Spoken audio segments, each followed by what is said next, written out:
Welcome to Medical Intuitively Speaking. I'm Kim Louise, medical intuitive and holistic nutritionist. Join me on a journey to discuss all things medical intuition, metaphysics, nutrition, and energy healing. I'm so happy you're here. Let's get this started.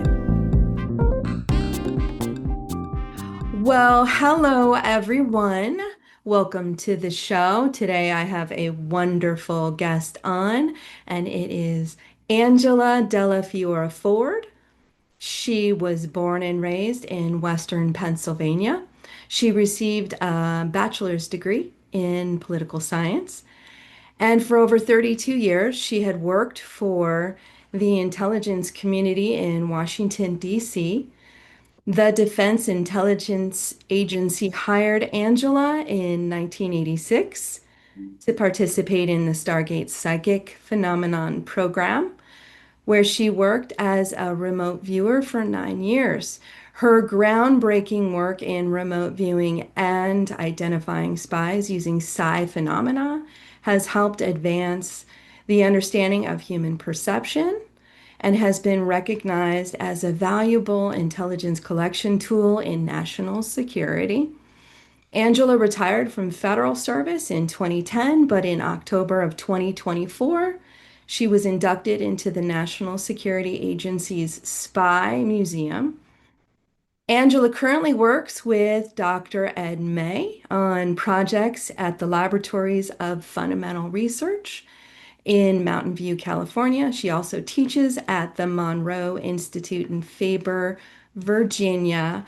Welcome, wonderful Angela Ford. I am so happy you are here today. Well, thank you for having me. I'm happy to be here, and I'm just looking forward to my time with you. Yay. Angela, I wanted to first understand how you first discovered your ESP or extrasensory abilities. I can remember as a child. Oh, I had a lot of out-of-body experiences whenever I was a child. I mean, I was very, very young, and I would go out of body. So, and then I can remember having dreams that were premonitions that sometimes they would come true. And I can remember being young and I would talk to my mother about these things and she would listen. But sometimes people, whenever they say, they saw Uncle Harry and he happens to be dead, how the grown-ups will say, well, don't talk like that or don't ever say that again. But my mother didn't. But Yeah. my mother was very interested in ESP and psychic readers, and she always had a lot of literature in the house. She had a lot of Edgar Cayce books. She bought an encyclopedia of all of psychic information, and we still have it. It's a big, a black book with all, they talk about out of body and magic. So I guess she had a strong interest in it, and she believed in reincarnation. So as a child growing up, it it was there, but I thought she was weird. But when I was brought on into the psychic program and I was being interviewed, a General Stubblebine asked me, he said, "How were you brought up?" And I said, they were not strict, but my mother was into this. She had the paraphernalia hanging in the house.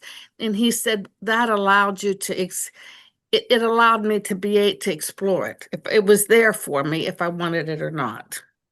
That's so perfect. I might even have that same encyclopedia you're referring to. I took some books out of out now. The books are still in my mother's house. She's not Okay. there anymore, but my brothers live there. And I do have some of the books here that even when I went home, I was like, I can't believe she did this.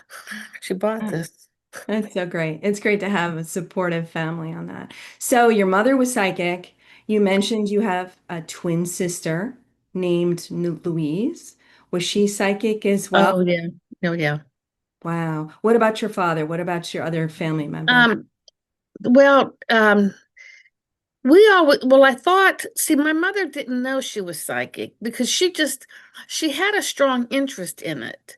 Mhm. But as a kid, as growing up, I mean, she never said I'm psychic, or we never said my mother's psychic. She had an interest in it. But Yeah, when I graduated from college in 1976, I wasn't doing anything.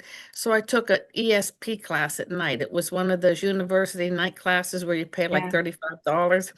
So I yeah, took it, but I had to quit because um, I got a job at night and I had to start working at night. Plus, I needed to make money because I was coming down to Washington, D.C. to work to start working for the FBI. So I had quit so I could start making money.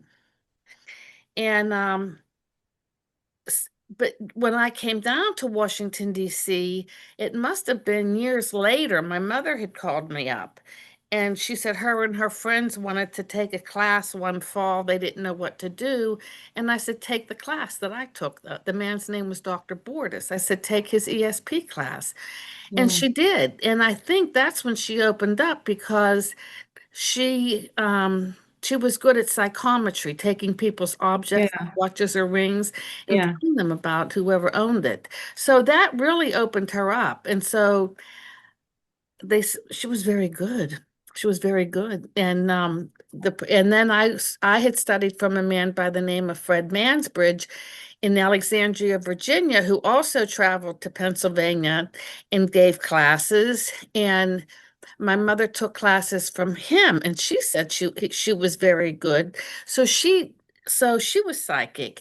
Now, I thought that it was on my mother's side because then well, there was my sister and my mother, and then I had two cousins and an aunt that eventually opened up, and they were psychic. So it's probably genetic. Uh-huh. That's what I was told, genetic. But I found out years later that my grandfather on my father's side, I'm Italian, and what I found out was before he came to the United States, he traveled through Italy and he walked through, no, he not Italy, he walked through Europe. He traveled through Europe, Sweden, in different Mhm. countries, and that the way he would make a living was he had a tray, and on the tray was a bird and a deck of tarot cards, and he would give people readings. So Oh, I guess I got it from both sides. wow. I Okay. guess it was a double whammy. Yeah, lucky you.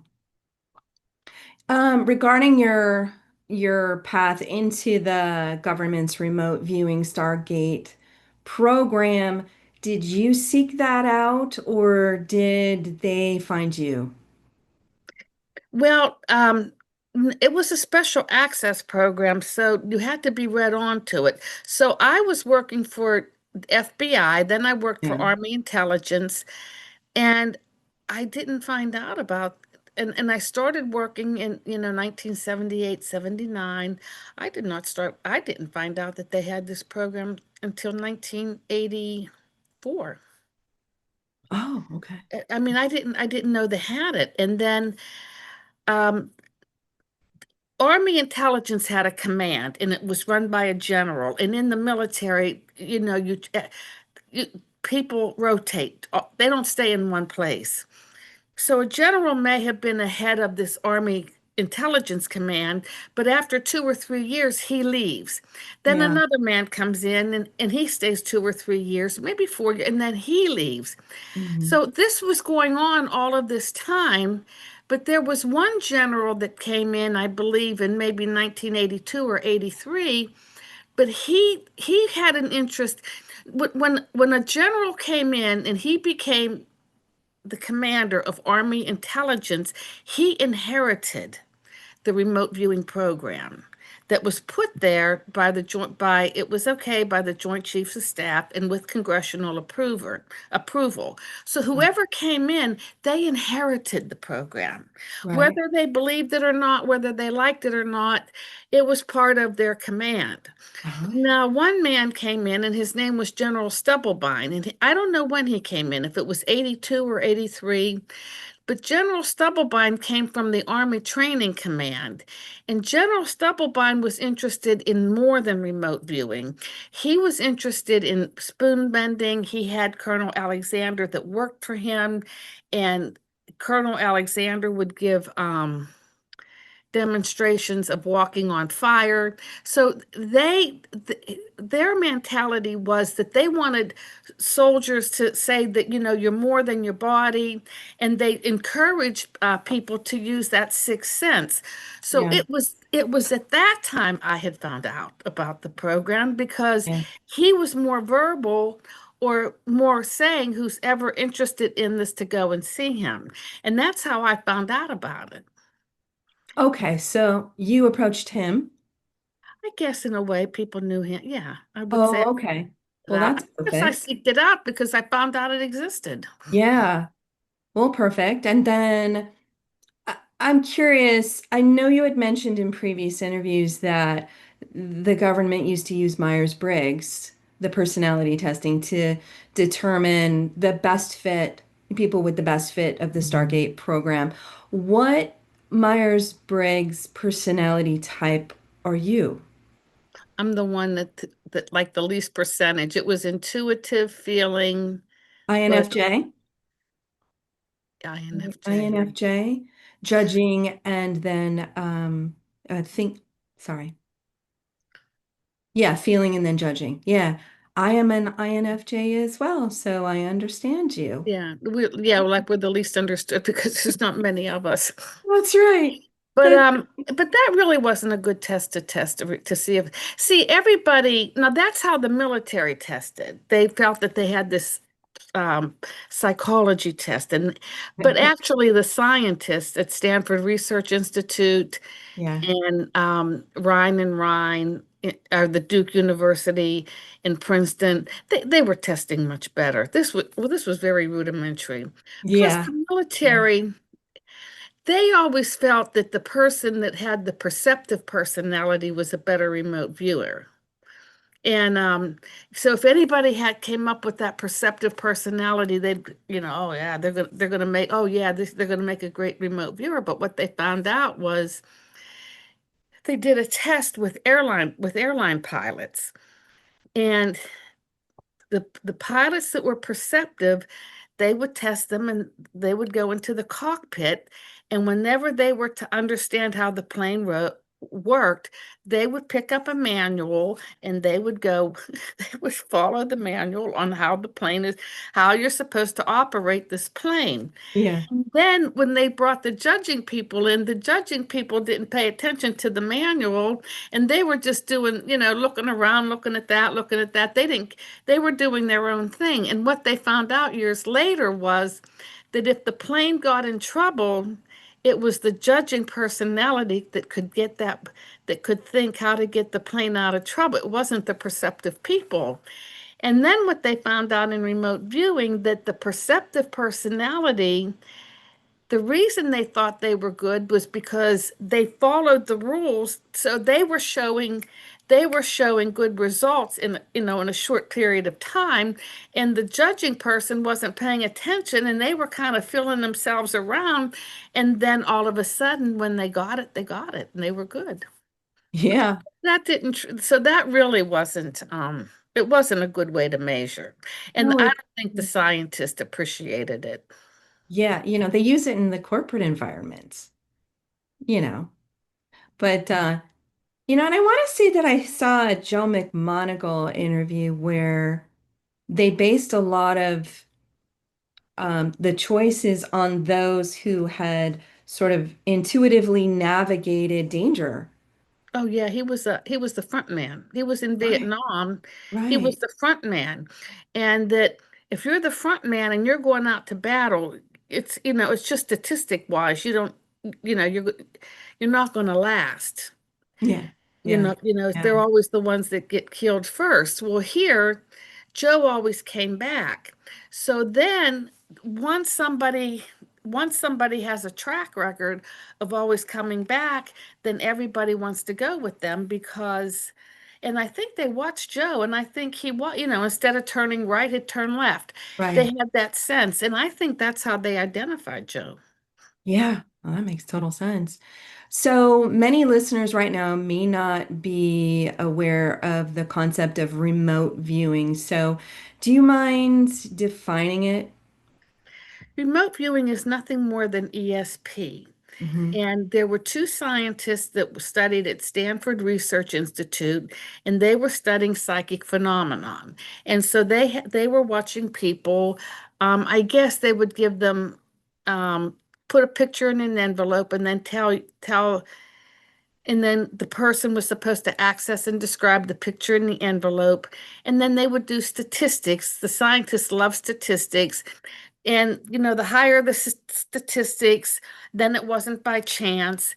But how they got its name is the two scientists were studying Chinese children in China. They were watching these videos of the Chinese children and how they were performing psychic tasks. Hmm. And when you interpreted what the Chinese children said in English, what they were saying was, I remotely view, or I view remotely, or I remote. So I think that's how the word came up, remote viewing. But it's nothing more than ESP because when you do a remote viewing session, you could get the picture, which is precognition. You could get the feeling, which is the sensation. You don't know what's going to happen. Something happens that enables you to at least try to access and describe that picture. They call it remote viewing. I think it's nothing more than ESP. Yeah, It's just basic as that. I agree with you. So describe your experience as a civilian, meaning non-military, in the Stargate program. Well, I went in because I was already actually I was already psychic. I had developed automatic writing. Um, and actually I may have been doing a little bit of readings. It was the start of my psychic readings, although I probably wasn't charging, but so I Yeah. went in with the abilities. And when I went in, they knew I had the channeling, or they knew and I was told I had a bad habit that I had to do what they said, which Yeah. was remote viewing. And then there were these methodologies, and that you had to follow these methodologies. Hmm. So I didn't argue. I worked for military, and I know what it's like if you don't follow the rules. I mean, your life can become really miserable. So I wanted to be there. So they said, you have a bad habit. So I said, okay, I have a bad habit. So um they trained me in something called extended remote viewing. And extended remote viewing is nothing more than the silver mind control. I don't Right, know. right. Totally familiar with it. Yeah. Yeah.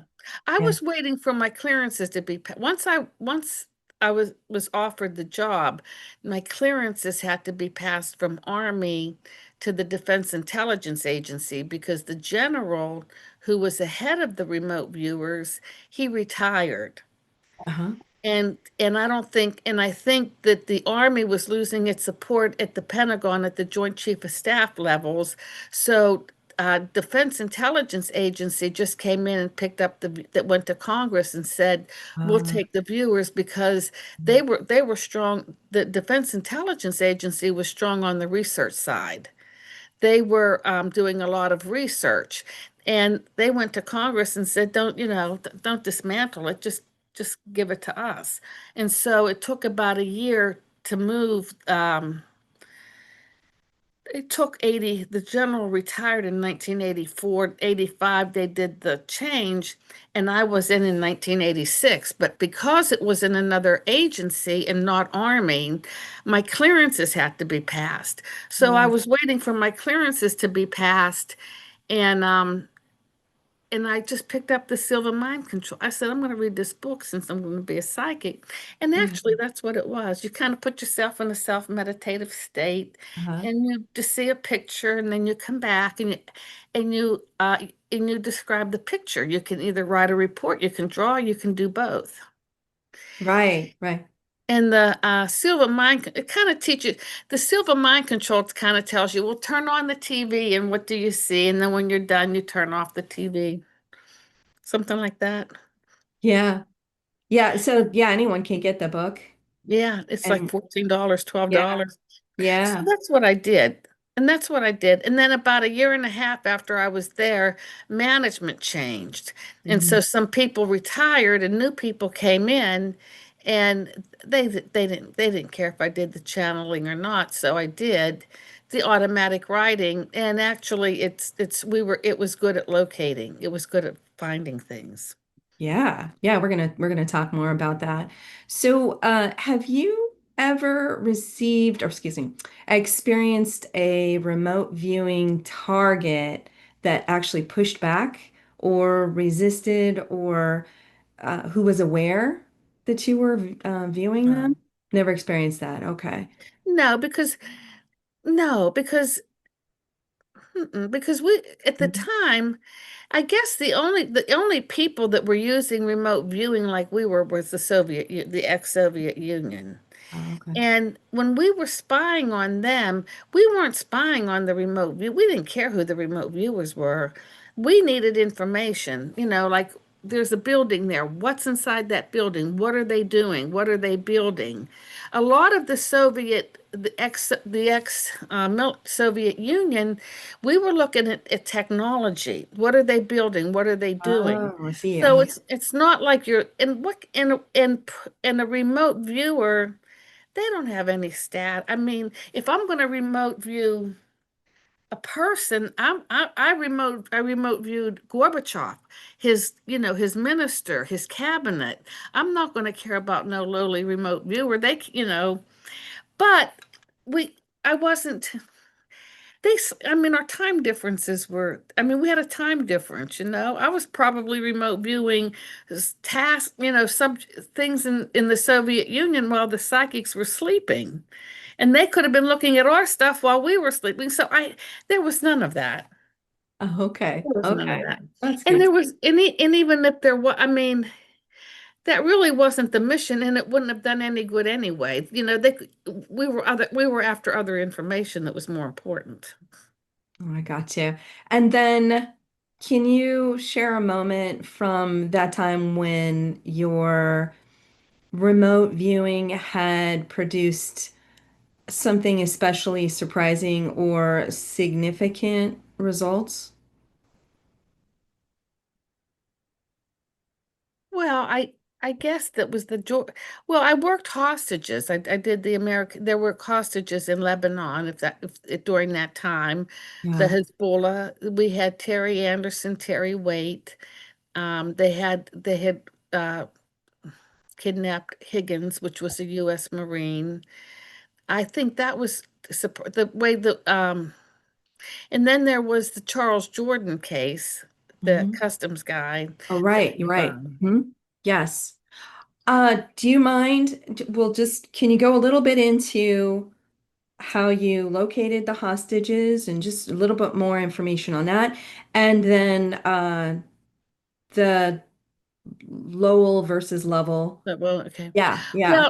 Well, what happened when I first was allowed to do my channeling, my automatic writing, Uh-huh. um, my boss and I, we just went over to work because we wanted to see did the methodology work or were we going to try it. So the first target he had Terry Anderson, who was in the target.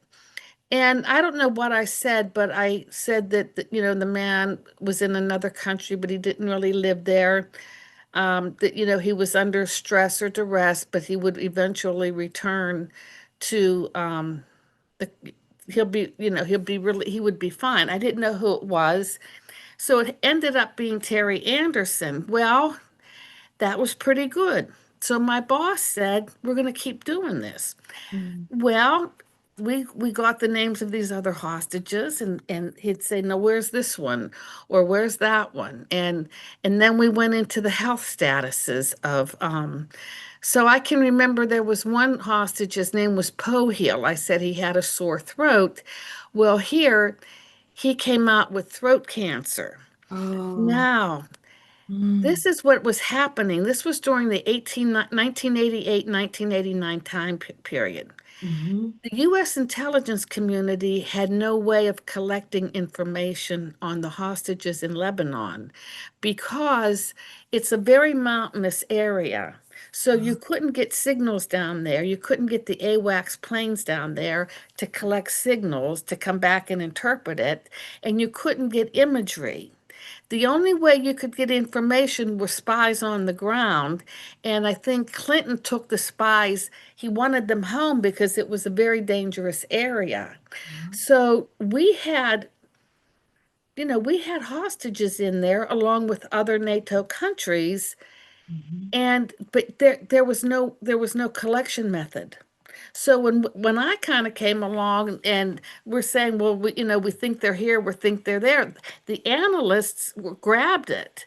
So they started to take my information to the Israeli embassy at night, and then the Israeli embassy would call it in and to the Israeli Defense Force, and they would go out and look. Now, one time I said that Terry Anderson was in the Bekaa Valley, and they said, oh, he would never be in the Bekaa Valley, but he was. They Uh-huh. got a report later that he was. So then one Sunday, we got a call, and there was Lieutenant Colonel Higgins was a Marine officer, and he wanted to go to Lebanon, and they told him don't go, it was too dangerous for him because whatever he worked, the terrorists knew him, and he was picked up, he was kidnapped immediately. And so we were called in on a weekend to try to find Higgins because it was very dangerous for him. So we went in and they asked where he was, and they showed me a picture, and I said that I said he's right there, and showed this picture. And of course the men in the I'm doing channeling, and they don't like it because it's a Yeah. bad habit. Yeah. So well, there's nothing there. How can he be there? There's nothing but woods. Mhm. What do you, I mean, what do you answer? I just said he's there. So when the analyst came in, the analyst said, but that's old imagery. That's old. You don't know what's there now. So shortly after we worked that, the hostage, the terrorists, sometimes they let people go out of goodwill. So they released a hostage named Cordes, and Cordes was German. So they let him come home to Germany, and our analyst went over there to debrief him, went to Rhine Mine to debrief him, and he asked Cordes, he said, "Where's Higgins?" And Cordes pointed to the same spot that I pointed to. And the guy said, but there's nothing there. And Cordes said, but they built something, and they built a shed, and he's in there. So he was where I said he was. So was this a case where you were doing automatic writing and you just opened up, you asked the question, I'm guessing, and then you were just instructed to write down the location, right? Yeah, or they would ask, where were yeah, it was channeling. It was Yeah. it was more direct than kind of it was just very direct. I'm doing automatic write. It's like dowsing. You Right. it's Yeah. the only Yeah. thing, instead of using the pendulum, I was using a pen. And it's quick and it's Oh. fast. You can't Mhm. you can it's there's no him and haw, you just do it. It's there or whatever. You can't even think about it.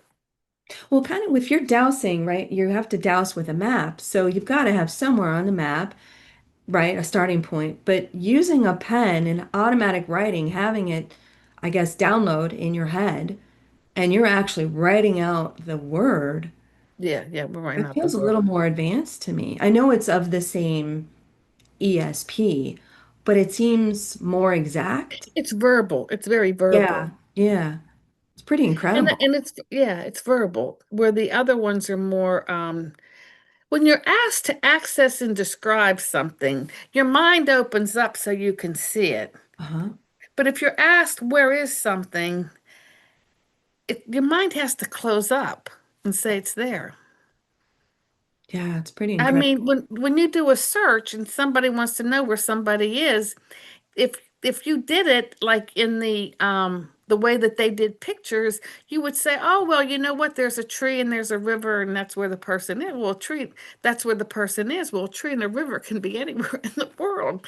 So Exactly. to search, you have to be on it. Yeah. It's So like, yeah. I'm sorry, dear. Go ahead. So your mind kind of closes up. Yeah. Yeah. Well, so what would you describe as your most difficult target that you ever had to view?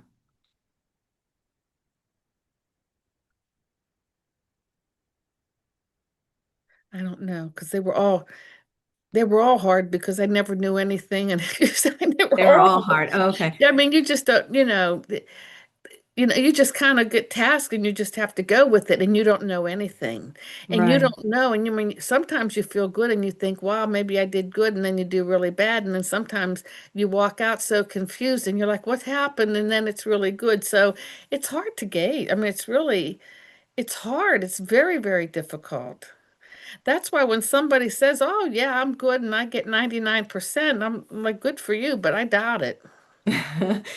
Now, I really want you to share with the listeners about the level versus low, because that's pretty Well, incredible. we were having success with the hostages, and then we were having slight success with some other targets. Hmm. So, so everybody was getting comfortable with me finding things in people.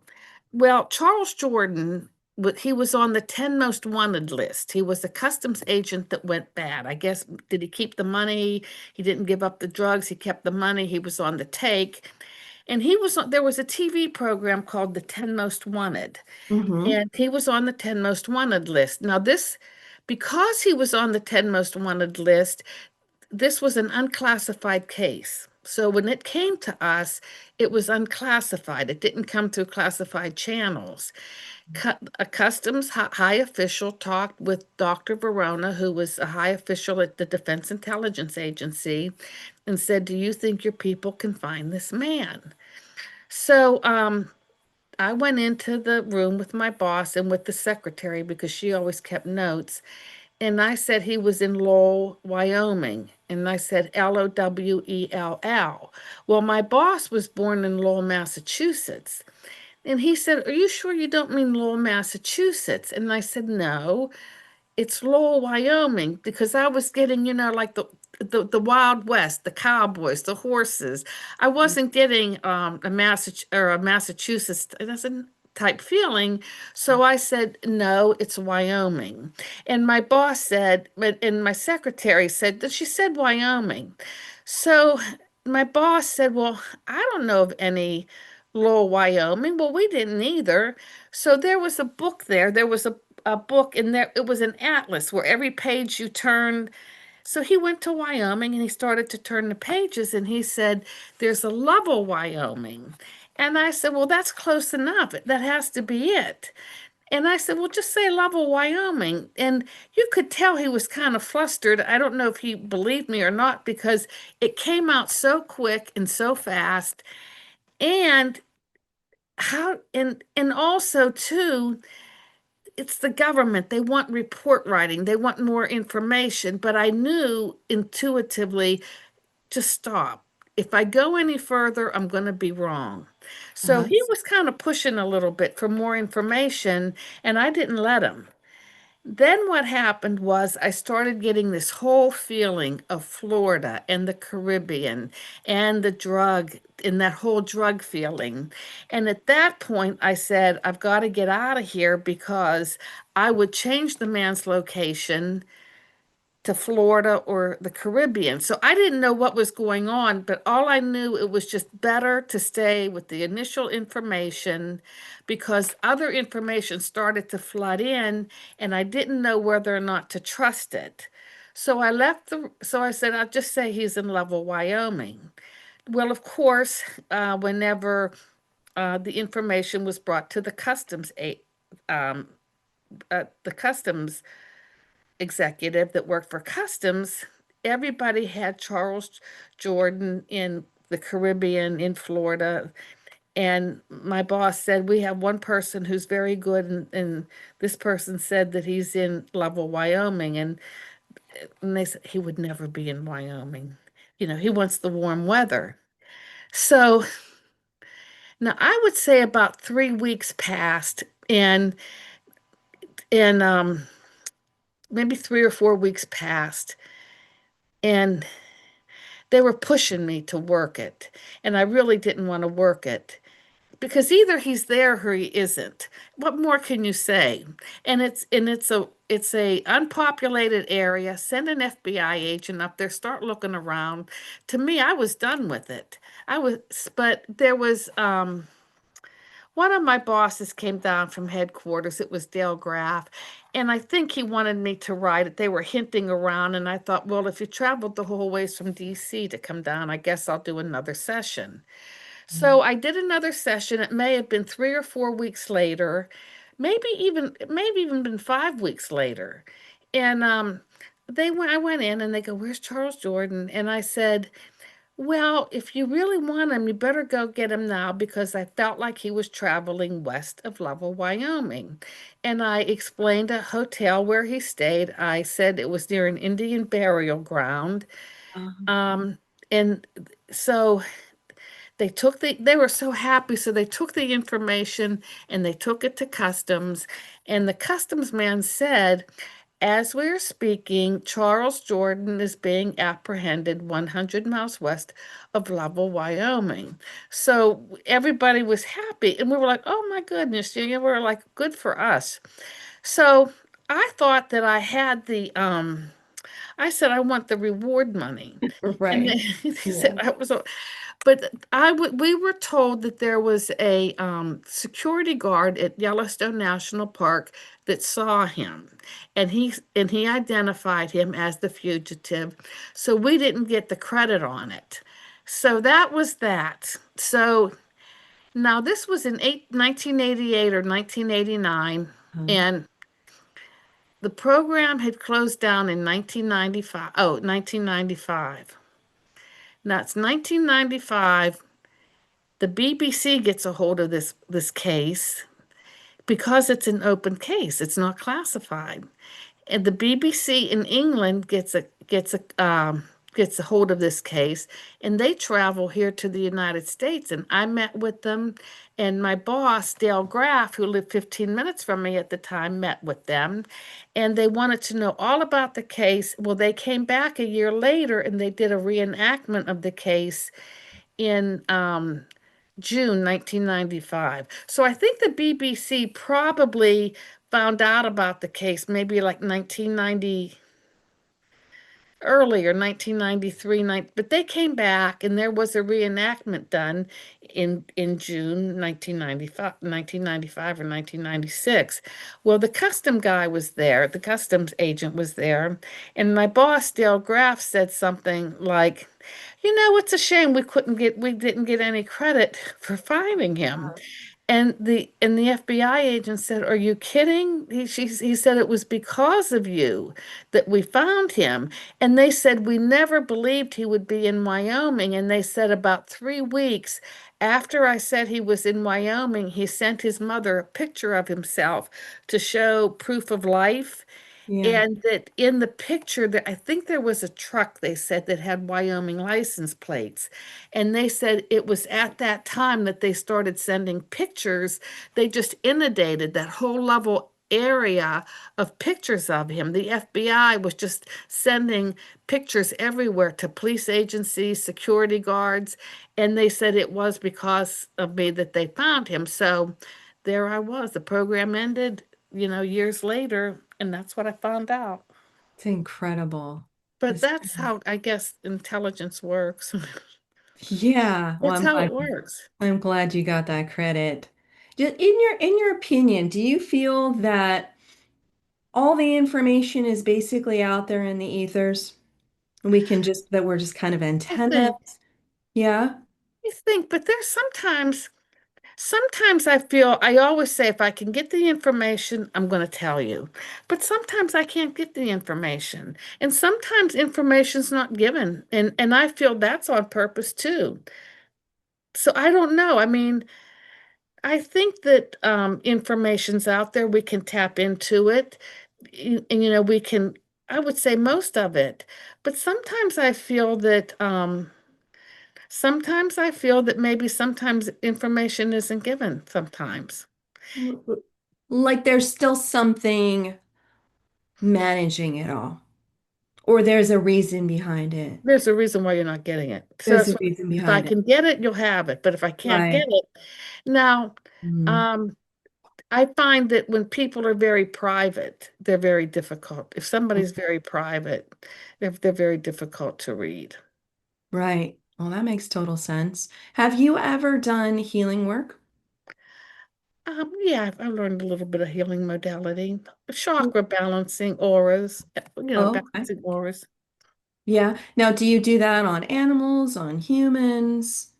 Mostly Both. you, mostly humans, but I have, but I've tried it on animals, but I haven't done that much healing. My sister used to tell me I used to heal her, but I don't know how.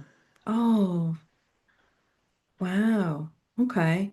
And so, I know in previous interviews, you've mentioned you've had some out of body experiences. You also mentioned it earlier, in today's interview. So tell me, like, what did you experience with the out of body experiences?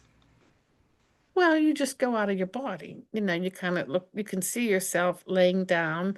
I feel like I could go through windows, I could go through doors. I had the sense of flying, Mhm. mostly up in the trees. Um, I can remember one time like I felt like I was going to the sun. Um, Sometimes, you could make, I remembered one time I was just testing myself and I could see my sister. I felt like she was looking for car keys or something. And I was out of body and I asked her, I said, around this time, I think she was looking for car keys or trying to find them to go out. And then sometimes I would feel like I may have been other places. I think one time I tried to get to the sun or something, but Uh-huh. very, very pleasant. I'm not afraid of them and I do like them, but they're always beyond I don't have control of them. They're beyond my control. I don't have control of them. So was this while you were awake and not asleep? Oh, sure. Yeah. Yeah. Because Yeah. you're out of body. Yeah. So, did you have any unique dreams like often when you were growing up? Anything unusual?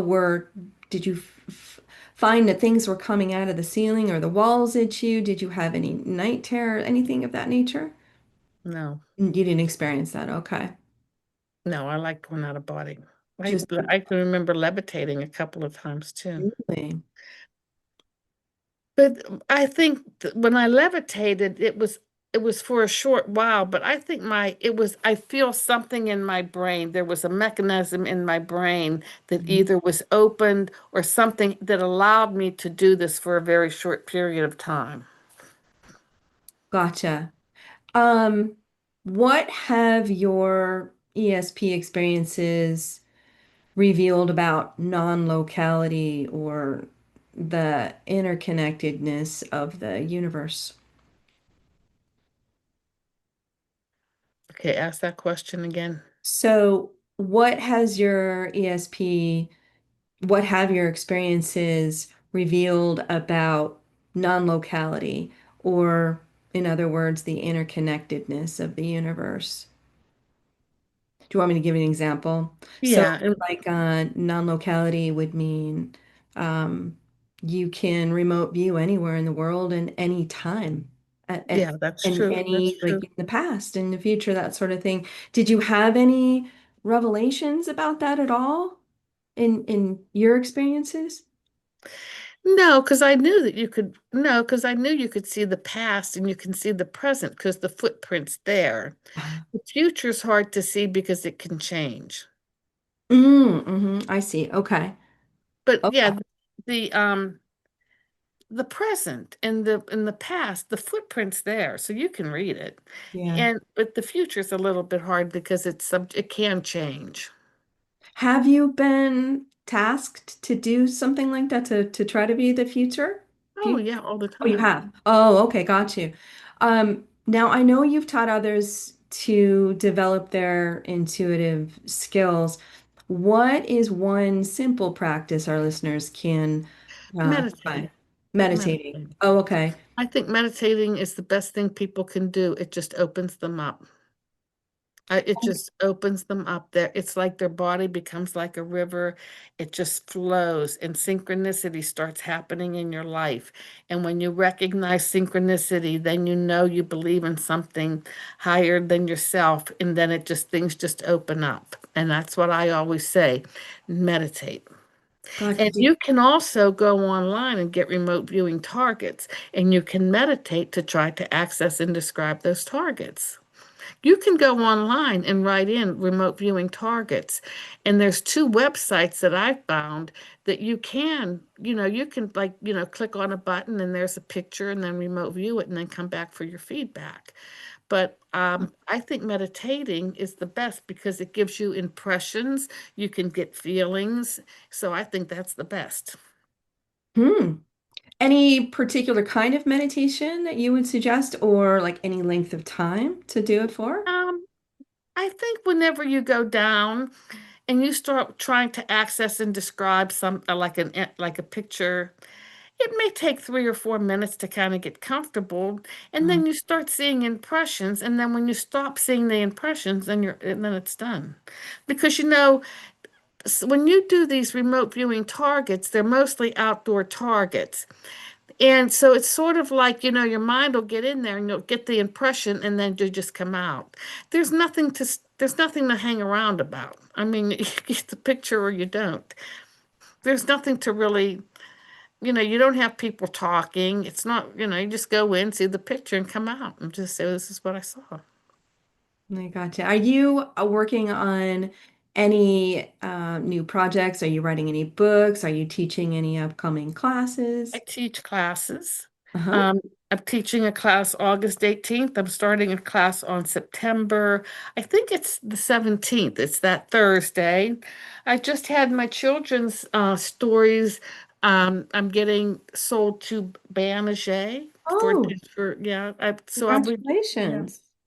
yeah. We were allowed two series. We're gonna do two series, and that just happened last week, within Oh, a week. congrats.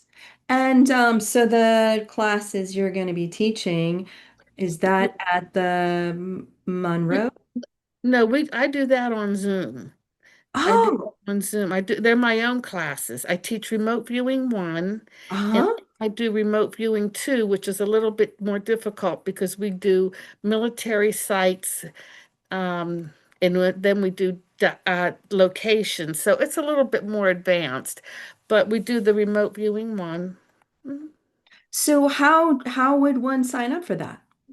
People usually email me, and my email Uh-huh. is Ford Angela. It's my name backwards, 04@gmail.com. I'll put that in the And the show. classes are getting they're fun. They're just fun classes.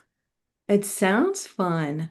And to be taught by Angela Ford. I don't know because I'm too I mean, I let people, and then I do teach at the Monroe Institute. Joe has me teaching remote viewing to the last hour. Wow. So Joe and you in one class together? It's his last class. That sounds wonderful. And then do you do any personal readings for people? Sure. And yeah, You and do. it's through my email. So same way to reach you through your email. Yes. Perfect. Angela, I really, really want to thank you Oh, thank you. for being a guest today. I'm just so excited to meet you today. And I want to thank all of the listeners as well. And until next